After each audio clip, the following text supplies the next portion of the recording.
Donc le pôle logement, c'est c'est deux possibilités d'accueillir des personnes en situation de handicap ou de précarité qui ne peuvent plus vivre seules à leur domicile. Les familles gouvernantes et les résidences accueil. Donc une résidence accueil de Bellac qui existe depuis 2017 et la résidence accueil de Saint-Junien depuis cette année.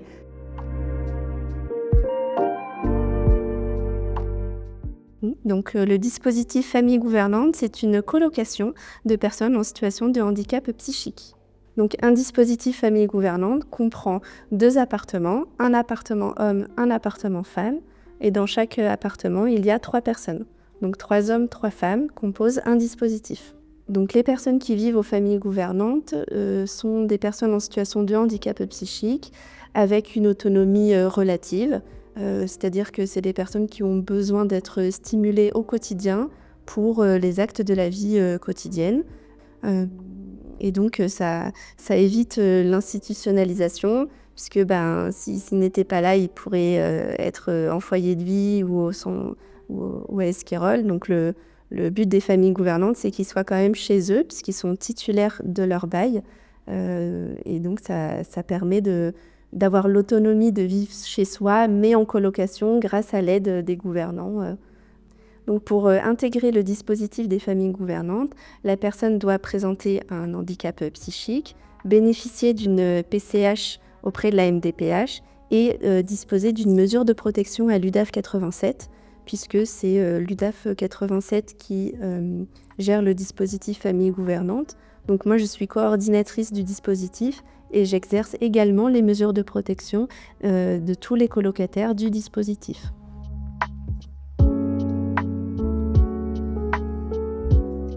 Je vais bien, actuellement, je vis au Palais-sur-Vienne dans un appartement colocatif entre guillemets, géré par l'UDAF. Et en fait, c'est un cadre de vie qui me convient très bien, je suis très heureux ici. Je suis quelqu'un qui est plutôt intéressé, gentil, tout ça. Et puis, le fait de vivre en collectivité dans cet appartement-là me convient très bien. Ça m'apporte un peu de joie de tous les jours d'avoir des gens autour de moi, d'avoir des personnes sur qui compter. Suite à plusieurs hospitalisations, le fait de vivre seul, c'était compliqué. On m'a proposé, du coup, je suis venue visiter et ça s'est bien passé. J'ai accepté le fait d'être entourée avec les colocataires. Puis alors les gouvernants, ils sont, voilà. Ils sont quoi ? Ils sont super, quoi.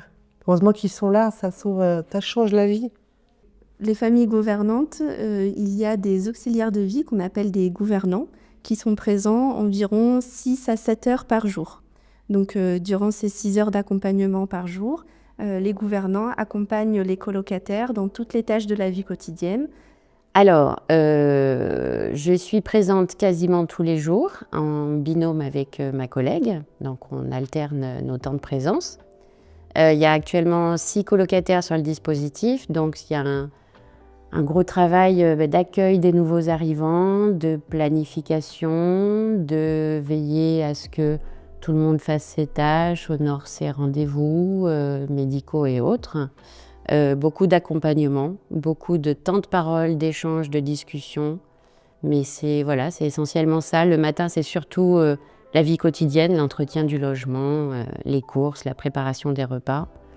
Et le soir, ça va être plus un temps d'échange sur la fin de journée, plus que des tâches ménagères et autres.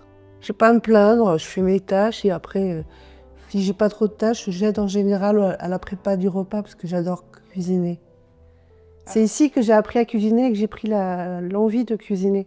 D'accord. Avant, je ne savais pas cuisiner. Hein. Je mangeais des plats tout prêts, tout, et maintenant, grâce au dispo, je sais cuisiner.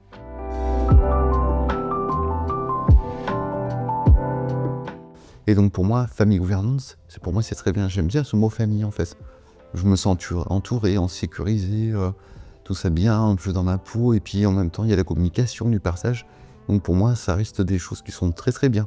Donc le fait que ça soit familial, ça me pose pas de problème du tout. Au contraire, c'est plus gagnant qu'autre chose, quoi. Enfin voilà. Famille. Ouais. Il y a le mot famille. Et alors ? Il y a des moments où j'ai l'impression d'être en famille, quoi. C'est des moments agréables. Le mieux, c'est le repas. Parce que là, on parle, on éteint la télé et on discute au repas.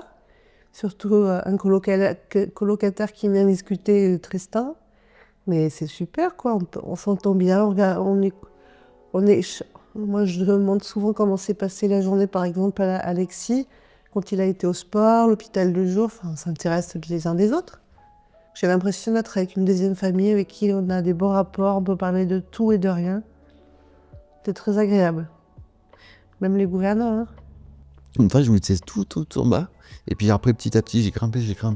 Et voilà, je suis arrivé justement à quelque chose de vraiment un résultat satisfaisant. Et donc, les angoisses ou le stress sont très, très minimes, quoi, en fait. Comparé à avant, où j'étais vraiment en difficulté, où ça aurait pu être compliqué psychologiquement. Pour l'instant, je suis là, je reste là. Après, quand je boude, je dis je veux partir. Et après, je me ressaisis et je dis non, tu peux pas rester dans un endroit toute seule, il faut rester là. Mais ça me convient. Donc voilà, surtout que je suis bien ici et j'ai pas envie de changer.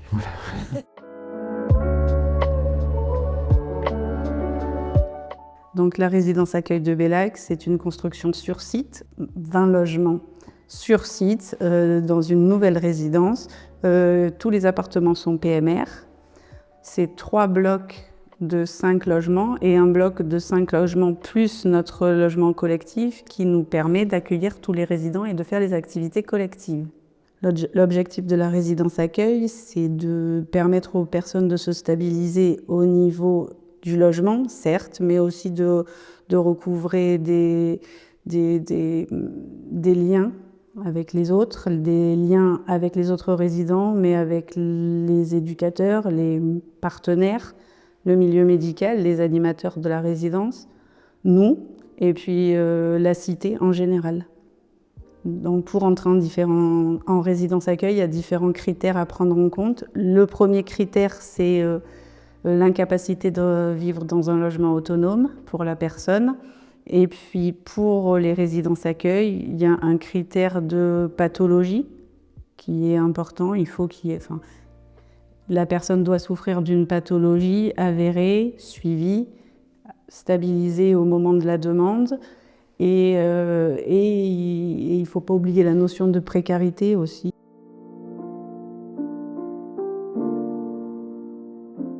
Donc sur les résidences accueil, nous sommes 2 coordinatrices. Nous gérons toutes les visites des partenaires ou des personnes intéressées. Nous nous occupons de la location des appartements, des états des lieux, entrants, sortants, des changements de bail, éventuellement des baux glissants, de toutes les réparations, de tous les travaux et des appels de loyer en partenariat avec la comptabilité de l'UDAF. Et ça fait du bien d'être là. Vraiment, ça change la vie, hein. Et on a un très beau cadre de vie, c'est très tranquille. Quelqu'un qui cherche à être apaisé, tout de suite va trouver son bonheur.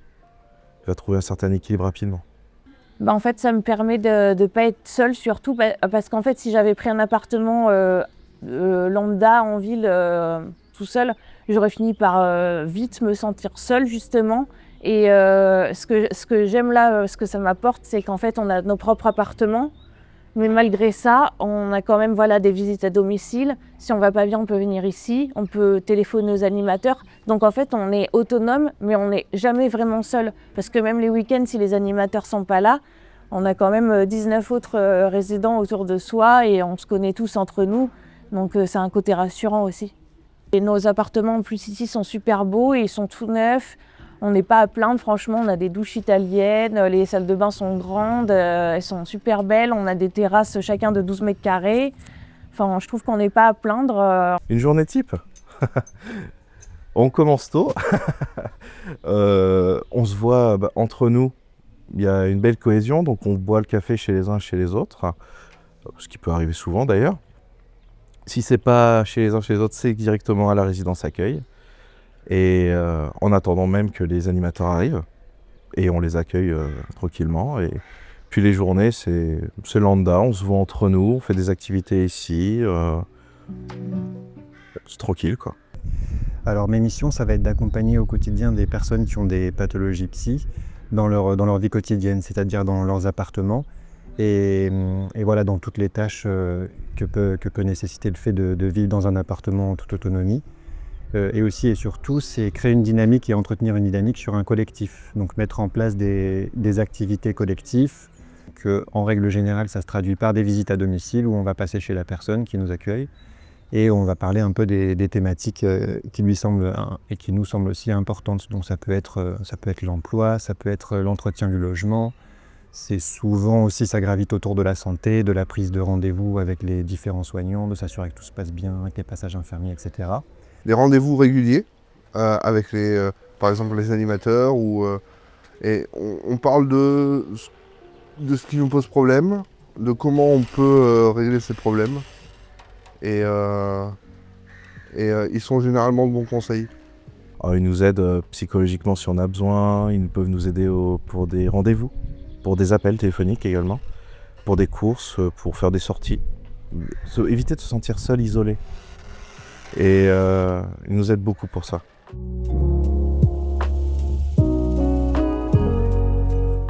Parfois, c'est compliqué de se dire, de venir, parce que des fois, on n'a pas forcément le moral ou ce genre de choses.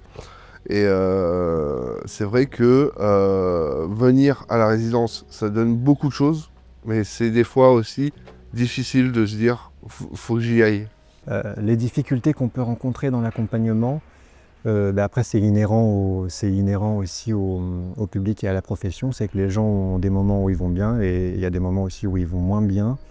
Et c'est essentiel d'être là dans ces moments-là finalement, parce que c'est là que le gros du travail se fait. Parce que c'est pas une ligne. Il y a des moments où c'est plus compliqué et où il faut être soutenant et où il faut déployer au bon moment les choses qu'il faut.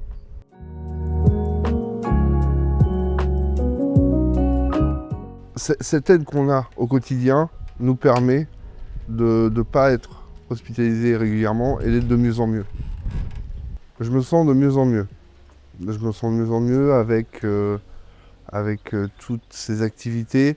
Et puis ce soutien vraiment qu'on a de la part des animateurs, de la part de parfois des résidents, etc.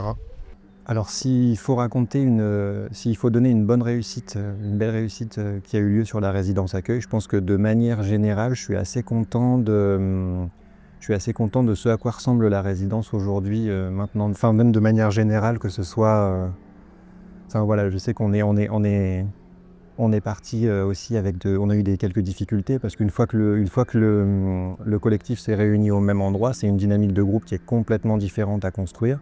Ça n'a rien à voir avec des personnes qui sont dans différents appartements. Avoir quelqu'un qu'on rencontre sur le collectif une fois de temps en temps, c'est pas du tout pareil que de l'avoir pour voisin et de le croiser tous les jours. Et je suis quand même très content du travail accompli par l'équipe, mais aussi beaucoup par les résidents, pour créer vraiment cette dynamique déjà de solidarité et puis de volonté. Et puis les résidents sont toujours ultra dynamiques, ultra actifs et ultra participatifs sur le collectif, mais tout le monde apporte sa pierre à l'édifice et franchement c'est très agréable. Et je pense que on peut se féliciter de cette dynamique aussi quelque part. Donc c'est chouette, on est content.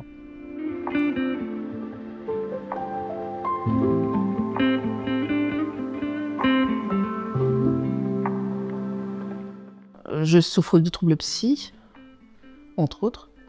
Donc mes parents sont dans la région, ils ont vu un article dans le journal pour Bellac. Et ils m'ont proposé ça parce que j'ai toujours eu des problèmes avec les gens. Et mes parents, ils en ont eu marre, quoi. Ça se répétait trop. Donc ils m'ont proposé ça, je leur ai dit, j'y ai pensé. Je suis à la résidence depuis le 16 avril. Donc je suis la première à être arrivée. Ouais. Ça se passe bien, Mégane, elle est très sympathique. Les premiers accompagnements se passent très bien. Les résidents sont bien intégrés dans leur logement et dans la résidence accueil. On a pu faire plusieurs activités, mais surtout aller à l'extérieur dans Saint-Junien, comme à l'Office du tourisme, à la médiathèque, pour qu'ils puissent aussi découvrir la ville. Les objectifs de ces sorties sont de pouvoir les emmener vers l'extérieur, tout en sachant que la résidence accueil n'est pas toujours ouverte, puisqu'elle est ouverte du lundi au vendredi. et qui puissent aussi s'intégrer dans la ville de Saint-Junien. J'ai été hospitalisé en attendant de trouver un logement. J'étais à la Jonchère Saint-Maurice et du coup j'ai été accepté à la résidence accueil. Pour l'instant on n'est que 2, donc ça sera plutôt moi d'intégrer les autres. J'ai hâte de voir la résidence accueil réunie.